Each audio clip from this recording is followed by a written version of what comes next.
文潮，你干什么？干什么？没事嚷嚷什么？惊动了妖兽，你担得起这责任吗？你把我们带到这儿来，说什么夜猎妖兽？那么请问，究竟是什么妖兽？你什么都不告知我们，又把我们的灵剑收走，才害得我们如此手足无措。告知你们，还要我说多少遍你们才能长记性？不要搞错了，你们不过是我脚下的狗，我才是发号施令的人，我不需要别人来告诉我该做什么。调兵遣将和指挥作战的人只有我，能够降服妖兽的也只有我。看什么？继续赶路！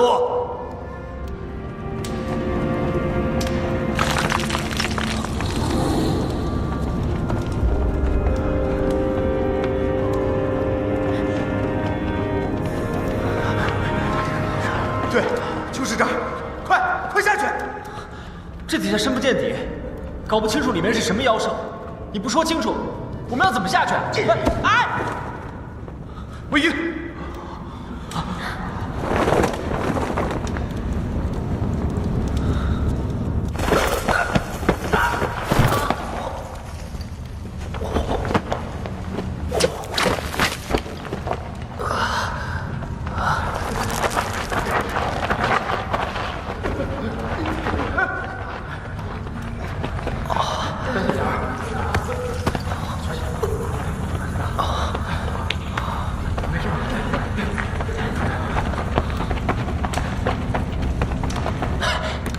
你们也被踹下来了？滚！我是怕你被妖兽一口吞了，丢我江氏的人。哦，他们也就算了，你不会也是担心我被妖兽一口吞了吧？与其在上面看那对狗男女作威作福，还不如下来和妖兽决一死战。那倒是。喂，底下可有异常？喂，你们都死绝了吗？一个个的怎么都跟死狗似的？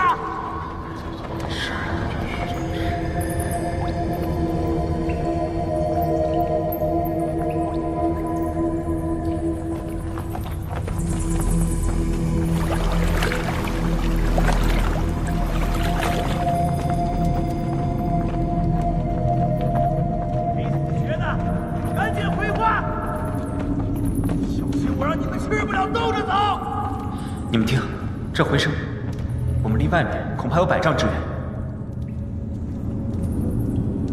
有异象。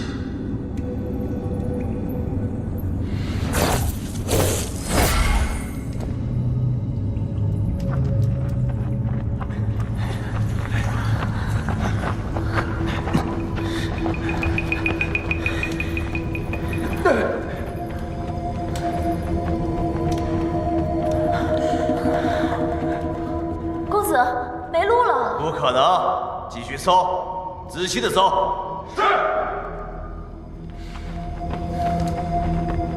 你们几个找个人吊起来放点血，把那东西引出来。胡闹！你用肉身鲜血引妖兽，岂不是让我们去送死？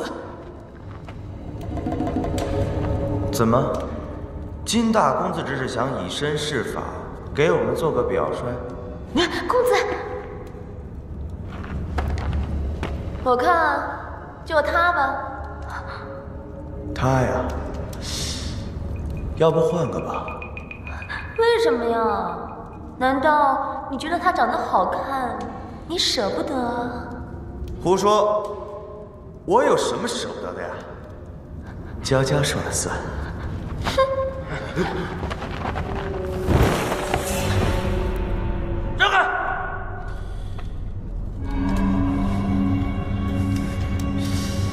你们是听不懂人话呀，还是想英雄救美呀？够了没有？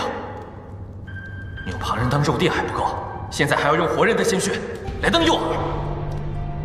小靠着金子轩也有几分胆量。又是要造反呀！我警告你，我已经忍你很久了。现在立刻马上自己动手把这丫头给我绑了，不然的话，你们来的几大家族的人都不用回去了。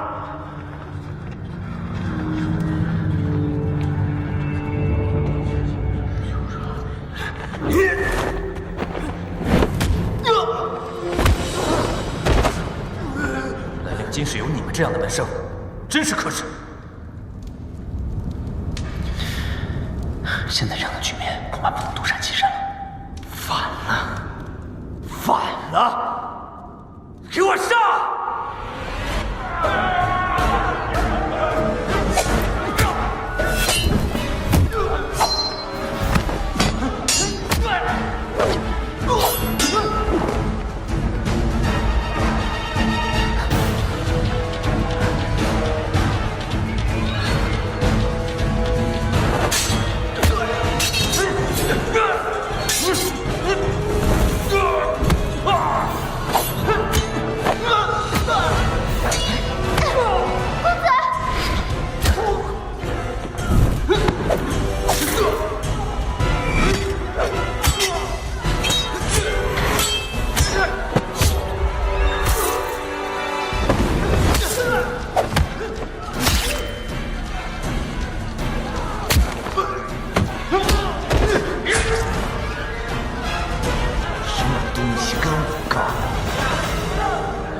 通通该杀！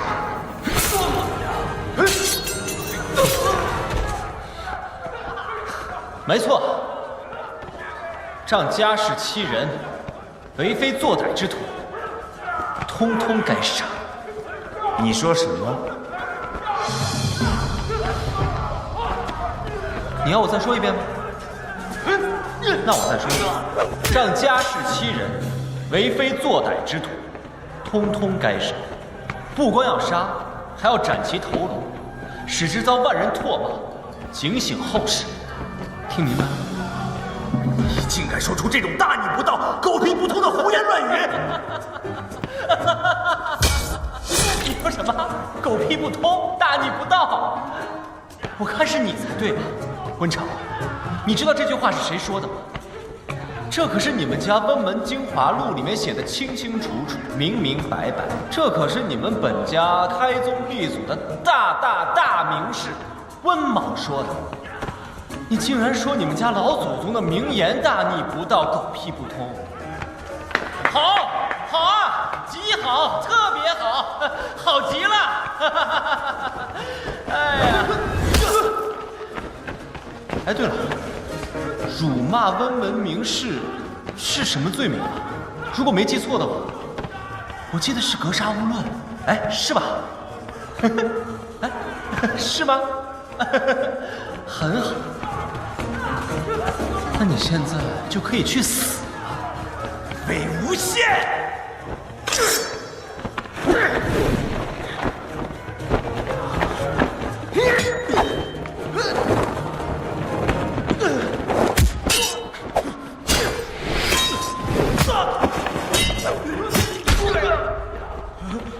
都别动！公子，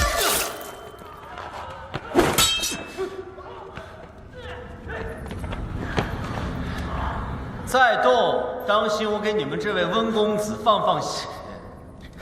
你住手！魏无羡，放开他！别动！听魏公子的。魏无羡，你别轻举妄动，大家都放下武器。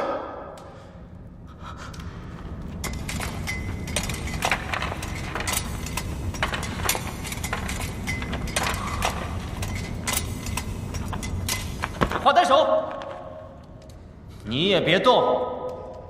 你是知道你们家家主的脾气的，你主子现在在我手里，他要是流一滴血的话，这里所有的人在内，包括你，一个都别想活。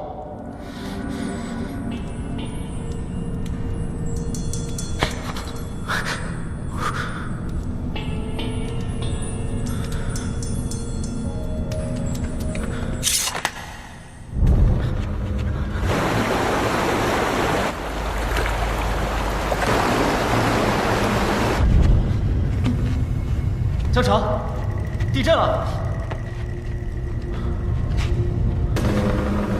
没有。啊？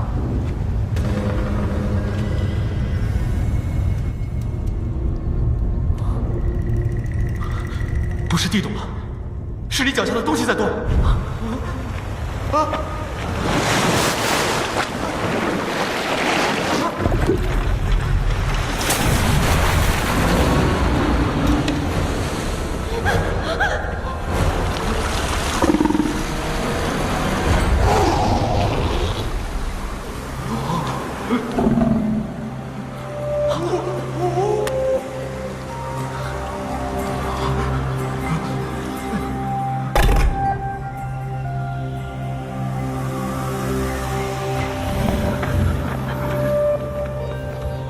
君生，他视力不好，不出声就不会攻击我们。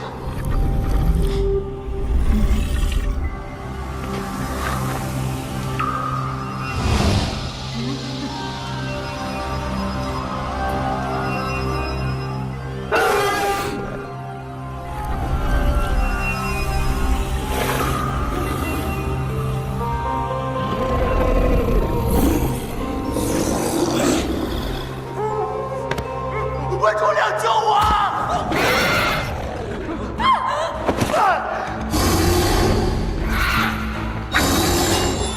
蠢货！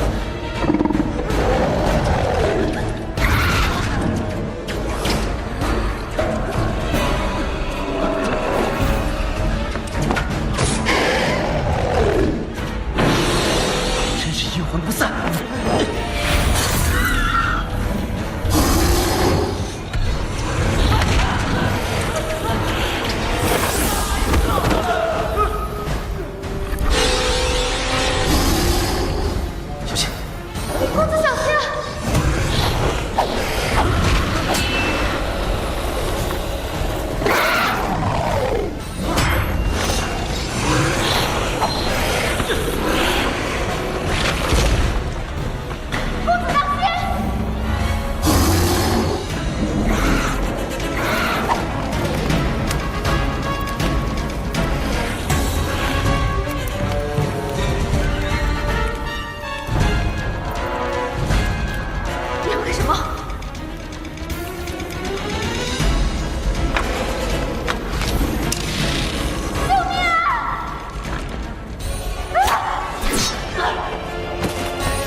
快救校长！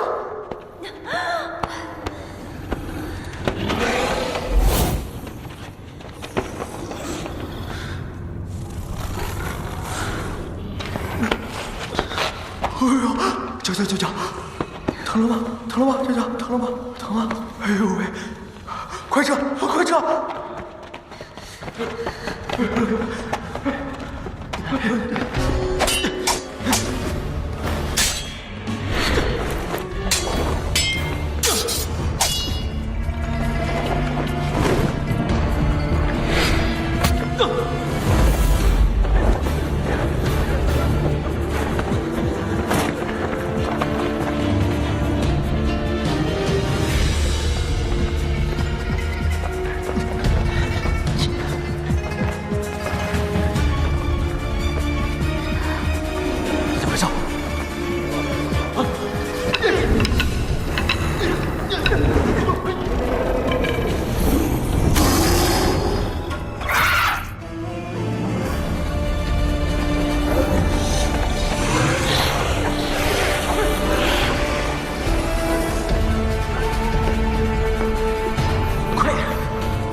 是洛尘的。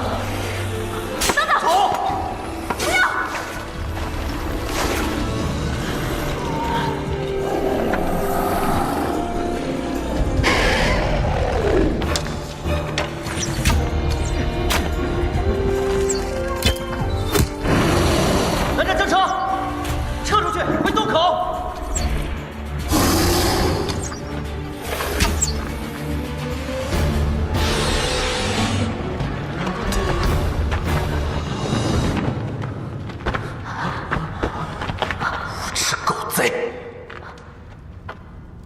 绳索都斩断了，是温家人干的。还能是谁？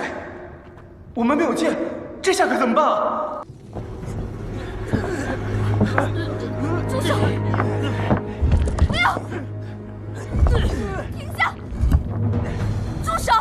快住手！给我动起手来！一个个没用的东西！住手！他们会死的！他们就算死了又怎么样？温超，你这样做，让温伯伯如何向各大世家交代？你少拿我爹来压我！他们算什么东西？早晚还不是要被我们温家所清理掉？我们只要回去随便找个理由，就说他们夜猎的时候全都出了意外，谁能拿我怎么样？我们走，等过2天再来替他们收尸。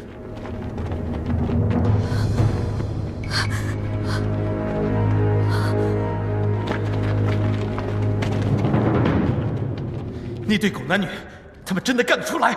上不去也没关系，我父亲母亲会来找我的。他们听说了这件事，肯定会找到这里来的。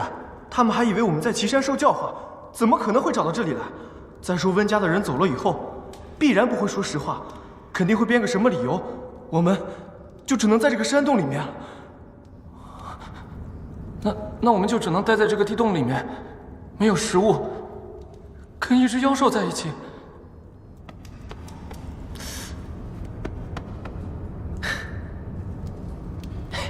江城，哎，江城，江城，你想吃肉啊？我这有熟肉，你吃不吃？滚！烙铁烫不死你。这都什么时候了？哎，真想把你嘴缝起来！对不起，对不起。哎，绵绵，你别哭啊！被烫的是我，又不是你，我可是很痛的。哎，麻烦你哄哄我好不好啊？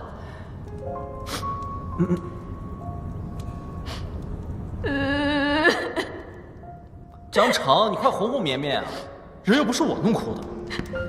别哭了啊！哎，蓝二公子，你去哪里？那只妖兽还守在黑潭里呢。回潭，有办法离开。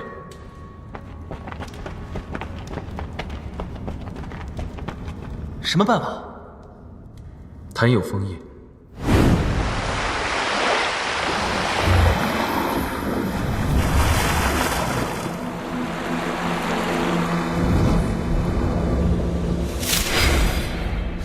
对了，潭中有枫叶，洞中却没有，这说明黑潭底部有出口与外界的溪水相通，所以才从那个地方把枫叶引了进来。哎，可是我们怎么知道那个洞够不够大，能不能钻进人？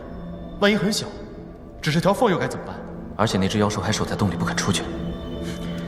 我说，有办法就动起来吧，总比在这里坐着等爹妈来救强多了。他守着又如何？把他引出去不就得了？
小是多小？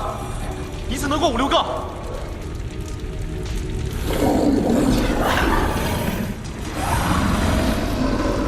所有人听好，紧跟江城下水出动，没受伤的带上受伤的，会水的带上不会水的，一次能过5、6个，谁都不要抢。现在下水。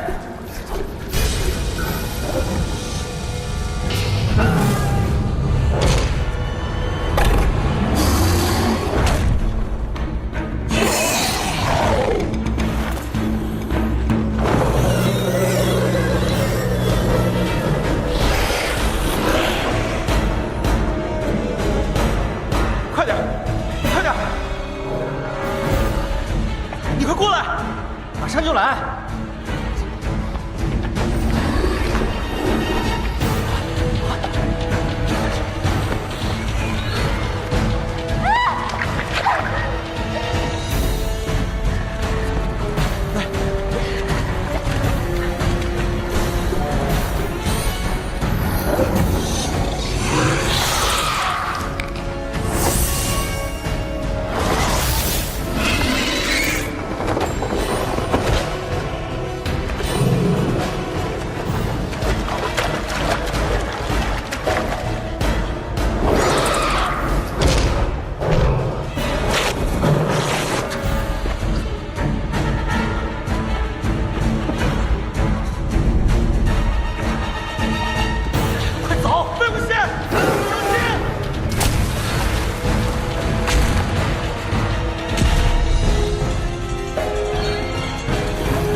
蓝湛，没事了。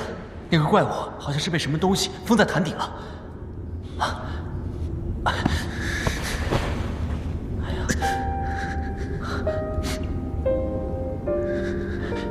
你等我一会儿。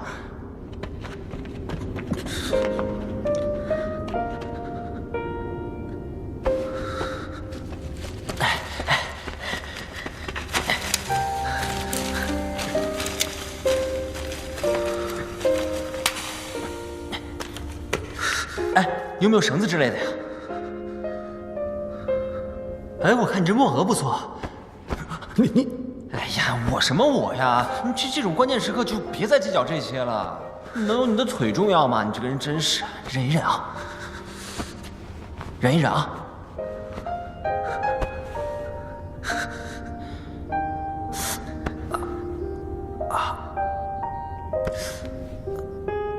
哎，这折腾。 把好东西都给忘了，怎么只剩这么点了？这可是温宁给我的内服灵药啊！哎呀，不会吧？我还专门留给了……哎，算了，有总比没有好。来，蓝湛，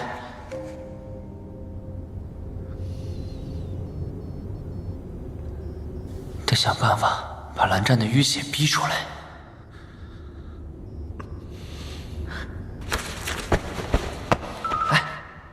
来脱什么？还能脱什么？脱衣服呀！在坛里泡了这么久，衣服湿哒哒的，你不难受吗？哎，脱下来我给你烤着，快脱呀！不脱是吧？帮你脱。魏婴，你干什么？干什么？脱衣服啊！不脱是吧？行，不脱我脱。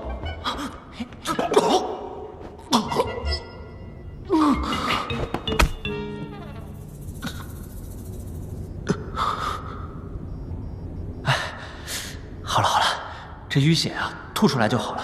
你现在是不是感觉好多了？多谢。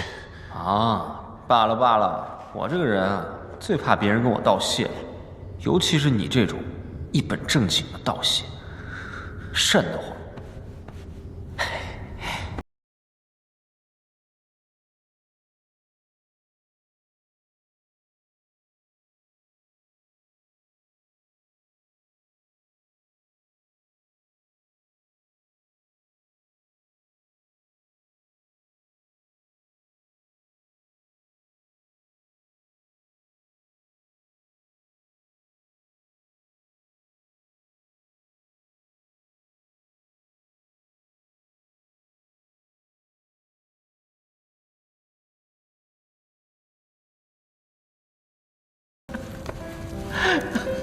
蓝湛，现在你都会调侃我了啊！其实我以前呀，也经常受伤的，每次受了伤之后呢，也照常下水，在湖里面玩耍。再说了，这凝血草本来就不多了，我看你这伤口比较需要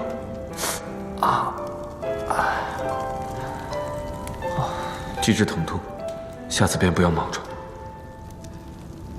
你以为我想啊？我这不是没办法吗？谁知道王灵娇那个女人这么狠毒？你说绵绵一个姑娘家，长得还挺漂亮的哈，要是被那个烙铁在脸上留下什么痕迹，这可一辈子。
哎呀！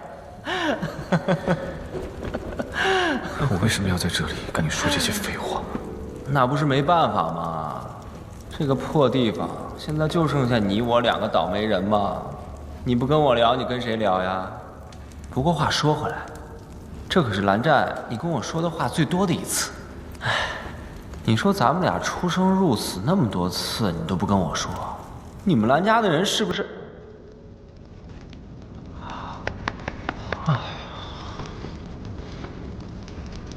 蓝湛，你饿不饿？你有没有辟过谷啊？像咱们俩这样不吃不喝，估计就撑个3、4天。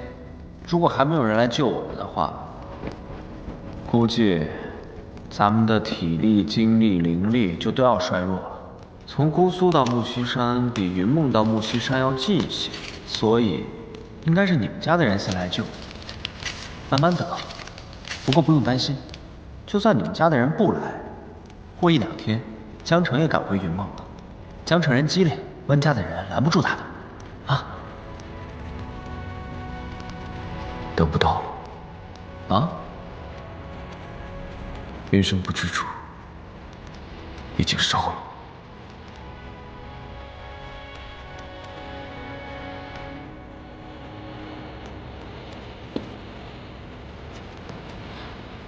人都还在吗？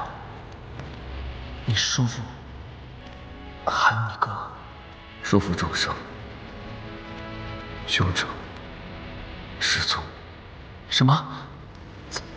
泽无君失踪了？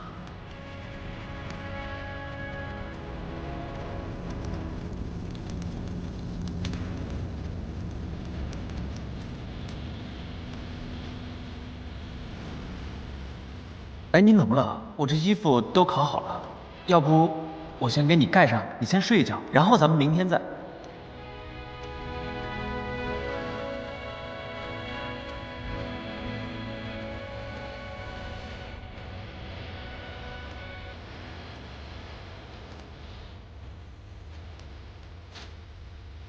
终于睡了，看来亥时已到。原来兰家这令人发指的作息规律还是有点作用的。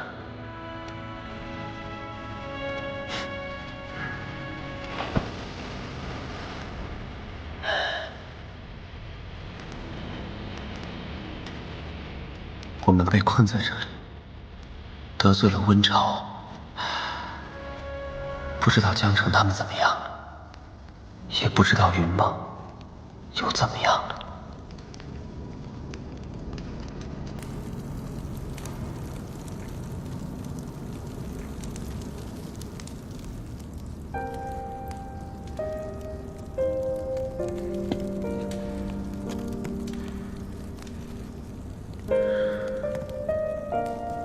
哎，你醒了？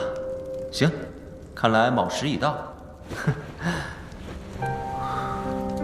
哦，你这墨额我怕你紧张，所以我又给你带上了。我刚去潭底游了一圈，我发现那个家伙极为聪明，超过1炷香的时间就会被他发现。我还没有找到江城说的那个洞，我担心已经被那个怪兽给堵住了。你的伤不应该下水的。我没那么娇气，倒是你，温宁给的药怎么样？江城他们跑出去那么久，也不知道还要多久才能找到元首。我估计啊，我们还要在这个洞里面待上一段时间，而且跟那个妖兽还有一战。你看那妖兽像何物？王八，一只大王八。有一种神物，便是如此形态。神物？你说的可是玄武神兽？玄武亦称玄冥，龟蛇合体为水神。正是。哪有神兽长这样的？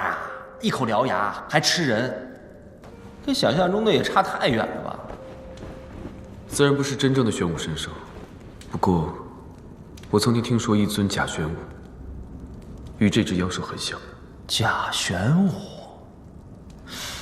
是什么东西啊？你可还记得蓝以前被提到过的屠戮玄武？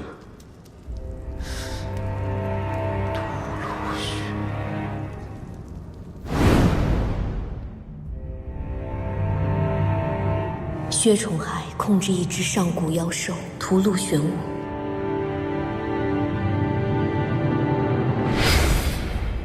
哦，我想起来了，你这么一说，跟这只大王八还真的有点像。难道说这只大王八就是几百年前薛崇海留下的屠戮玄武？正是如此。哦，哎，罢了，管他是什么鬼东西，咱们不是说好一起行侠仗义的吗？如果今天咱们杀了这只大王八的话，也算是闯出侠名了。就算倒霉一点被他杀死了，那也是被一个100年、1000年，啊，不对，被一只万年大妖兽所杀，传出也不丢人，对不对？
闲沙树，仅有7弦，由粗到细，可即拆即合。切骨削肉如泥，可从内部攻破。我同意从内部攻破，但是你们蓝家的闲沙树，我有所耳闻，龟壳里面束手束脚，怕会影响你的发挥啊。再加上你腿伤未愈，这闲沙树恐怕是要打折扣吧？听我的。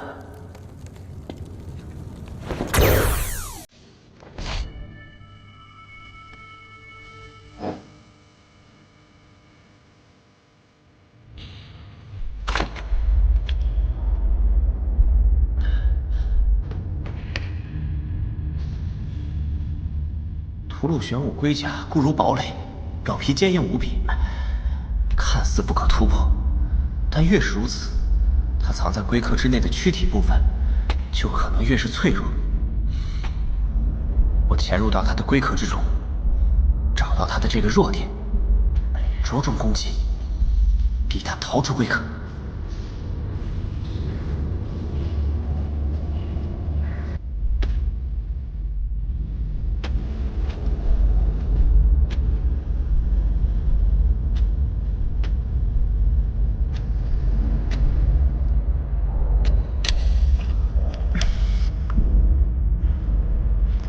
待他一逃出龟壳，你就对他施展闲沙术。我们2人里应外合，与他血战到底，就看谁能耗死谁了。万事小心。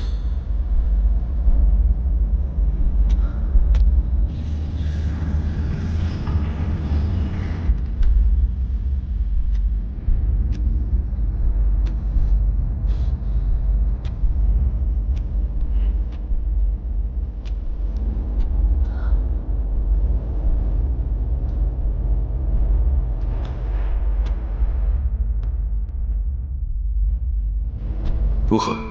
幸好你没进来，这味道你闻见就算不吐，也要被熏晕过去。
蓝湛，这怪物可不得了，不仅吃人的肉身，还把灵石也一起嚼了，和阴铁一样。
强的怨念。看来是这把剑把屠戮玄武困在了这里。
醒醒，醒醒！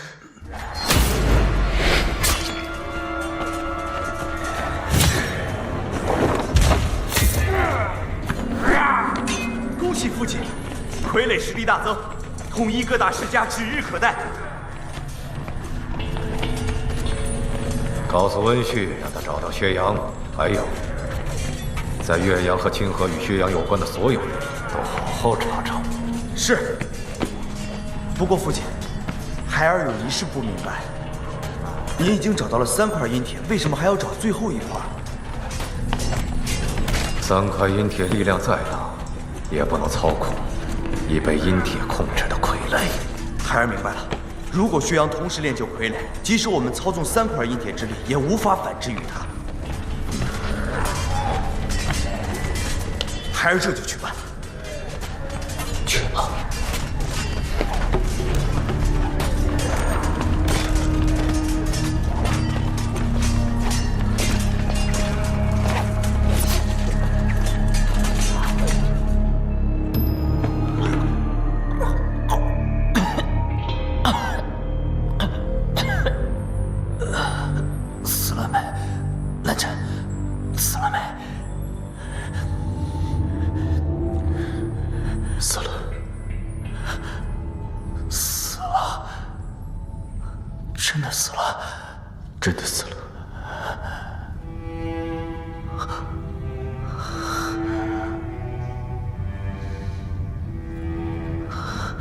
蓝湛，刚才我听到很多人在我耳边尖叫，把我震晕了。我这不是在做梦吧？不是。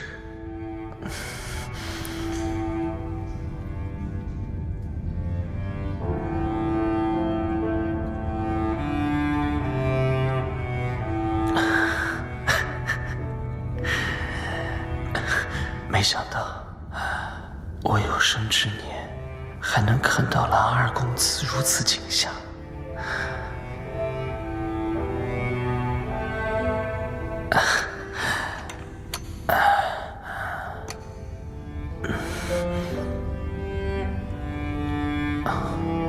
蓝湛，我刚才还以为我活不了了。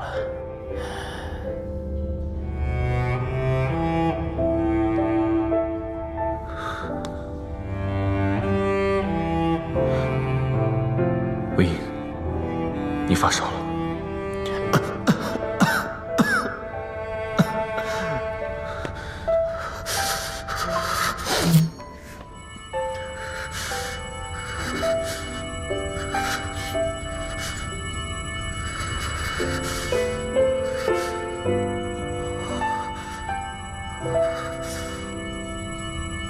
好舒服啊，蓝湛。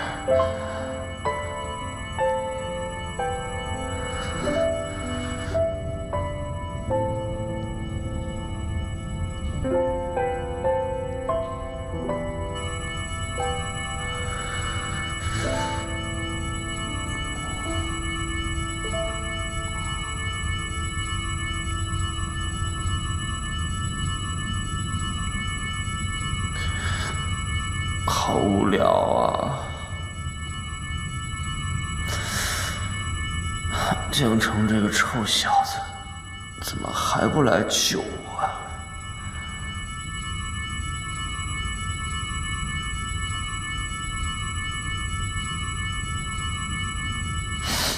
哎呀，太安静了。蓝湛，唱首歌来听好不好啊？我就知道你不会理我。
好听，好听。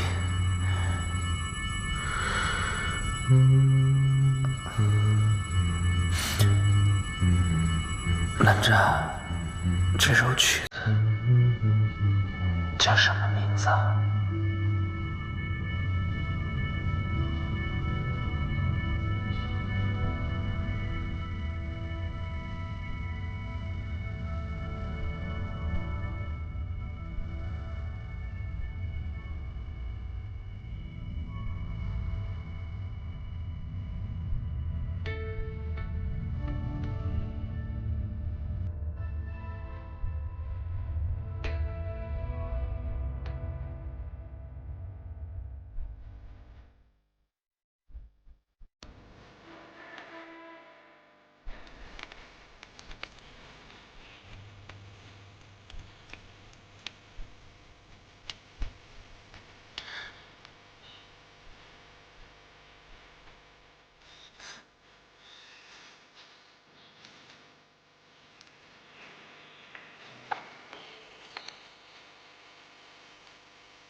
吴危险，你醒了就快起来。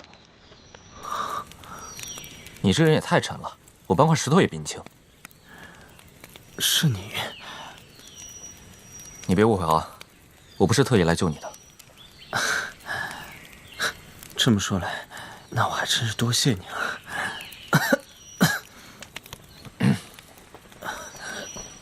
魏无羡，你醒了。江城，魏无羡，你总算舍得醒了。江城，你这个臭小子可算来了。你叔叔都几天了？蓝湛呢？走了。走了？他身上还有伤呢。谁身上还没点伤啊？现在姑苏兰是一团乱，他自己先赶回去了。那他，魏无羡，你不先感谢我？你知不知道为了救你们，我跟金公子这7日几乎是没日没夜没合眼。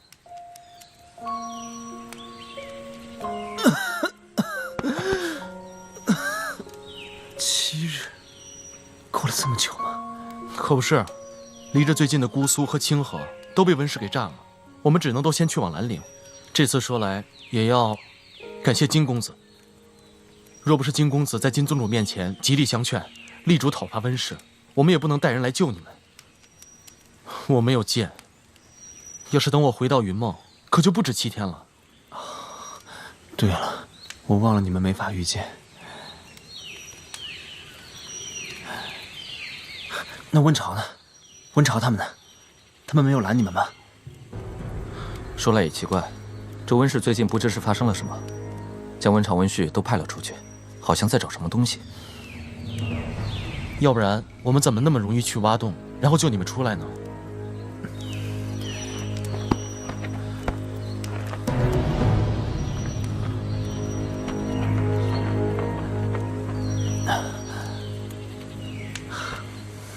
不管怎么说，这一次是你救了我们，多谢。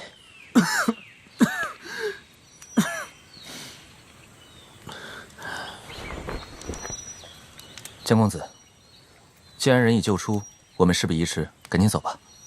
如今几大世家合力对抗温氏的大势已定，逃出的各世家弟子齐聚兰陵，不知道会不会引起温若寒的注意。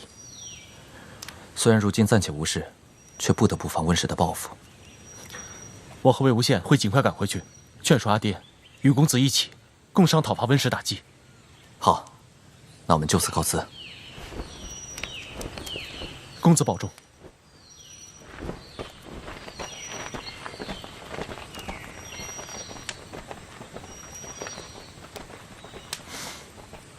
想不到这个金子轩还真有担当。走了。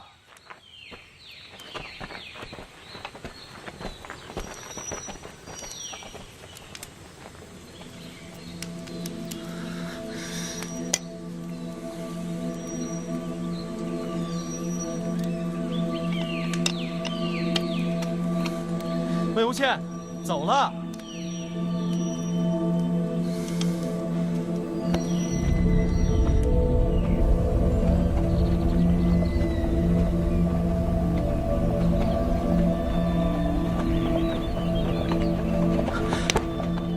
禀报二公子，刚有客卿传讯，说是……快说！说是有人见到金氏小公子和江氏公子，带了10几号人，偷偷溜进了木樨山。他们又来干什么？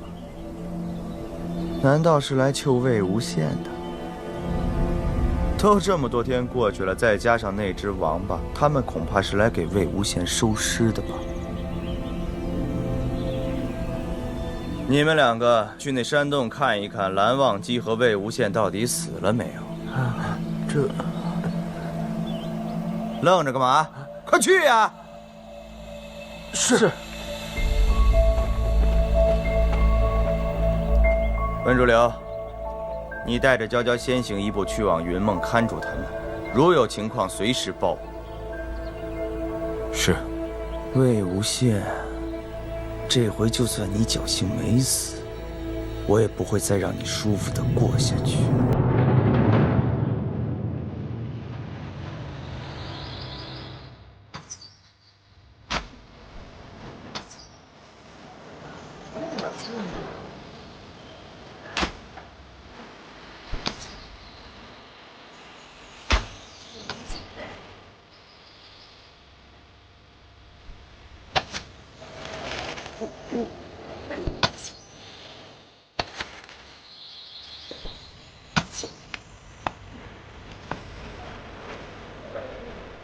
公者，柔木而贤之以发矢，臣坚噎肘，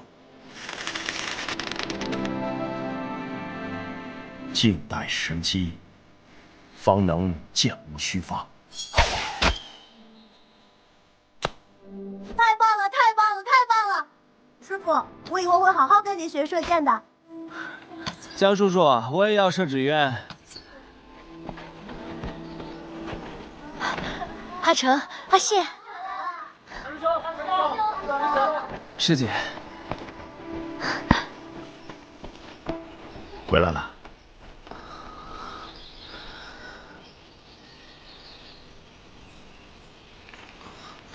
阿谢，阿谢，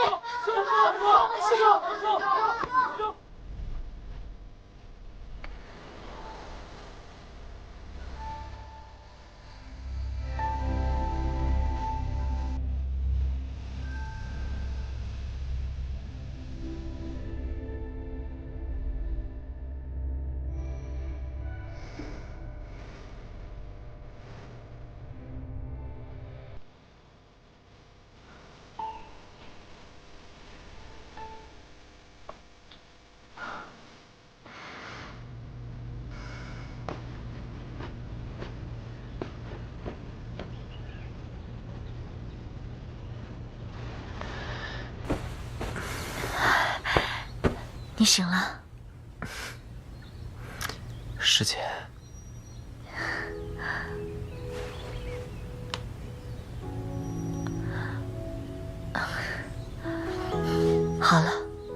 终于不烧了。师姐，我渴了。别急，姐，你熬的汤我帮你拿过来了。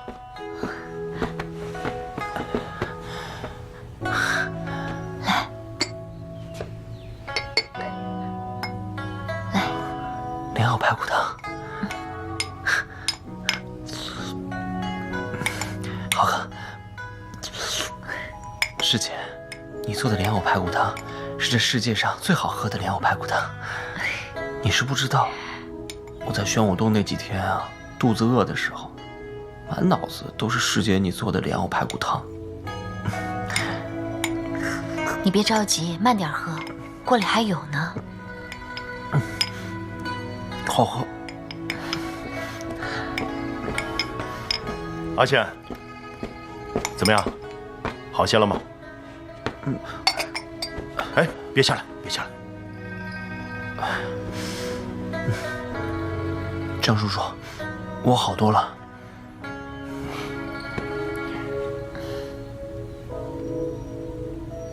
我要师姐给我擦嘴。你没长手吗？手太重了，抬不起来。哼。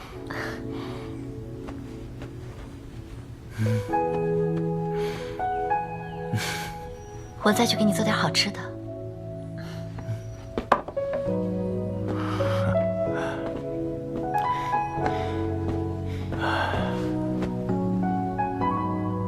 阿宪啊，这次让你受苦了。江叔叔，我其实还好。只是在那个洞里面待了几天，倒是江城，他辛苦，奔波了数日来找我。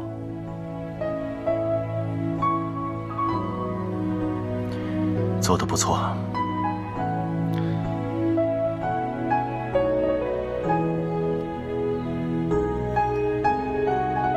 恭喜你了。恭喜什么呀？只是你不在。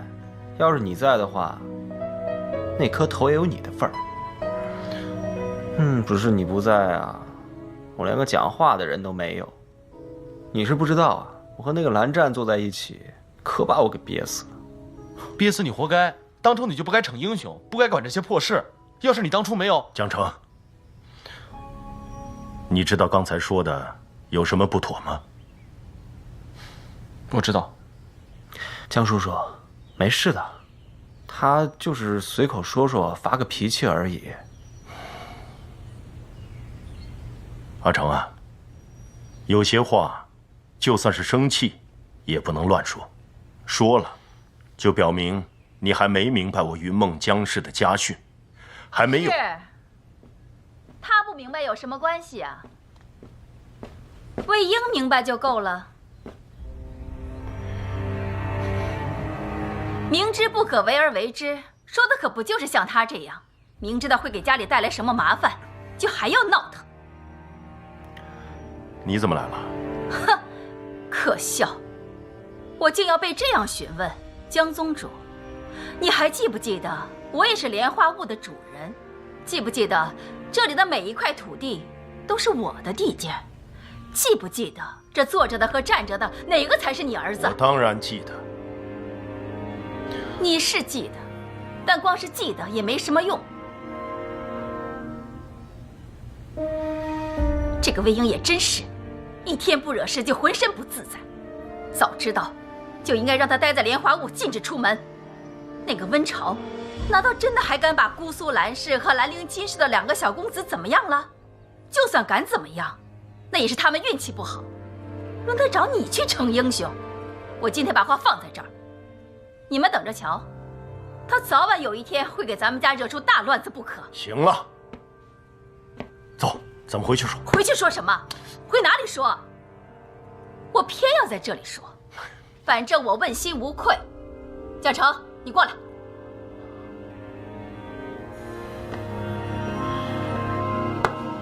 江宗主，有些话我不得不说了，你好好看清楚，这个才是你的亲生儿子。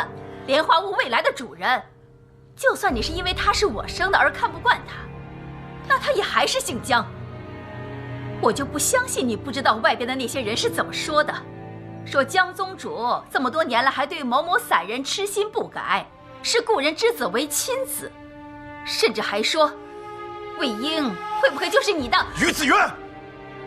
江风眠，你以为你的声音大就怎么样了吗？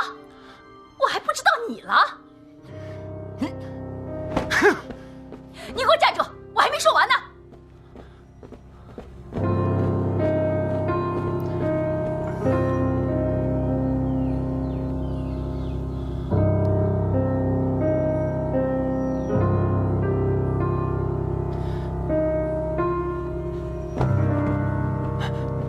江城，江城，哎呀，江城，你听到了还不答应，找打！哎，滚回你床上，躺着去！哎，那可不行啊！那些乱七八糟的鬼话，你可千万别听啊！哎，什么乱七八糟的鬼话？那些鬼话说出来都脏了我的嘴。哎，你等等啊！哎，总之，我爹娘都是有名有姓的人。我最见不得那些给我下落户的人了。你听我说，哎，咱们把话摊开了说啊，别藏在心里别别扭扭的。你呢，是江叔叔的亲儿子，未来的江家家主，所以江叔叔对你呢，自然是严厉了一些。哎，我就不一样嘛，哎，我是别人家的儿子，我爹娘呢又是江叔叔的好朋友，所以他对我呢，自然也就客气了一些。这个道理，你明白吧？他对我并不是严厉，只是不喜欢。哎，哪有人不喜欢自己的亲生儿子呀？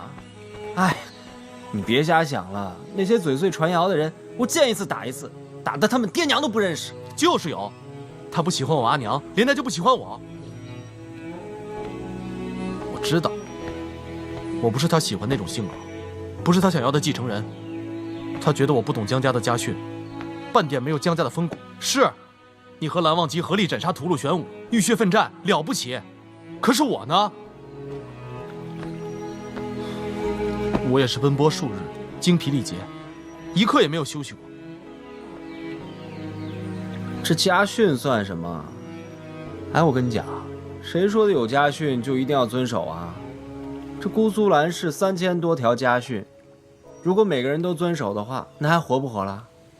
再说了。谁说做家主就一定要受家风、从家训的？我就不信，咱们云梦历代这么多位家主，每个人都一样。再说，这姑苏蓝氏不也出过蓝毅这样的异类吗？可谁敢否认他的实力和地位？论及蓝家的仙门名士，谁敢略过他？谁敢略过他的闲杀术啊？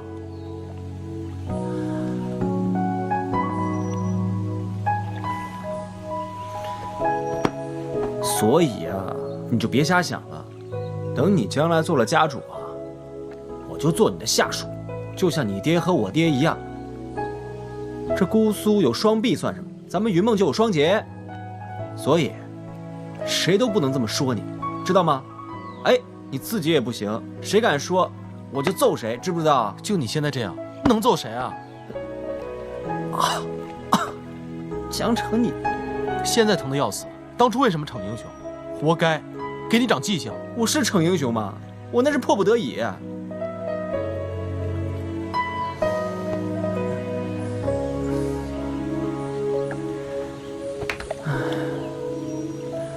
江城，你说咱们还会遇见他们吗？我怎么知道？